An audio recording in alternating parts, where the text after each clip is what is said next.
Hey guys, it's A good morning. എക്സാമിൻ്റെ പേരിൽ Saturday Sunday കൂട്ടി ഒരു 4 ദിവസത്തെ നീണ്ട ലീവ് മുന്നിൽ കണ്ടാണ് ഞാൻ വീട്ടിലേക്ക് വണ്ടി കയറിയത്.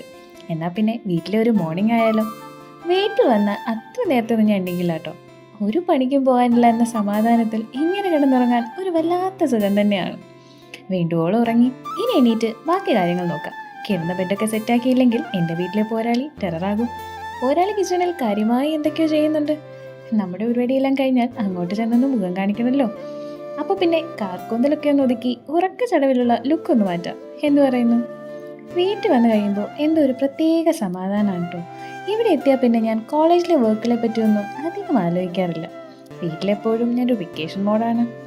മോസ്റ്റ് അട്രാക്റ്റീവ് തിങ്സ് ഇഷ്ടം പോലെ ടേസ്റ്റുള്ള ഫുഡ് കഴിക്കാറാ. എൻ്റെ അമ്മ ഉണ്ടാക്കുന്ന ഫുഡെല്ലാം ഒടുക്കത്തെ ടേസ്റ്റാണ്. ഹോസ്റ്റൽ ജീവിതത്തിനിടയിൽ ഞാൻ ഏറ്റവും മിസ് ചെയ്യുന്നതും അമ്മയുടെ ഫുഡ് തന്നെയാണ്. പിന്നെ ഞാനും എൻ്റെ ബ്രദറും ലീവിന് വീട്ടിൽ വരുമ്പോഴാണ് ഡാഡിയും മമ്മിയും ഒന്ന് ഉഷാറാവുന്നത്. അപ്പോൾ പിന്നെ ഞങ്ങൾ 4 ആളും ഫുൾ ഓണായിരിക്കും. അങ്ങനെ ഒന്ന് ഫ്രഷ് ആയതിനു ശേഷം നേരെ കിച്ചണിലേക്ക് വിട്ടു. ഇന്ന് ബ്രേക്ക്ഫാസ്റ്റിന് ദോശയും സാമ്പാറുമാണ്. അതിനു മുന്നേ ഒരു കട്ടനായേക്കാം. ഞങ്ങൾ മോസ്റ്റ്ലി കട്ടൻ്റെ ആൾക്കാരാണ്. രാവിലെ അത് മസ്റ്റാണ് കേട്ടോ. പിന്നെ എനിക്ക് നല്ല തിന്നായിട്ടുള്ള ചൂട് ദോശയാണ് ഇഷ്ടം. നല്ല നെയ്യ് കൂടെ തൂക്കിയാൽ അടിപൊളി. ചിലരിതിനെ നെയ് റോസ്റ്റ് എന്ന് പറയും. പിന്നെ ഞാനതിലൊരു എക്സ്പേർട്ട് ആയതുകൊണ്ട് ഒന്നും നോക്കിയില്ല, ഞാൻ തന്നെ അതങ്ങോട്ട് ഉണ്ടാക്കി.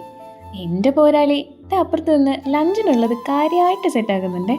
ഞങ്ങൾ ഈ കിച്ചൺ ഡ്യൂട്ടി കിടക്കാൻ കേട്ടോ നാട്ടിലുള്ളതും ഇല്ലാത്തതുമായിട്ടുള്ള എല്ലാവിധ കാര്യങ്ങളും ചർച്ച ചെയ്യാറ്. അപ്പോൾ നമ്മുടെ ദോശ അങ്ങനെ സെറ്റായിട്ടുണ്ട്.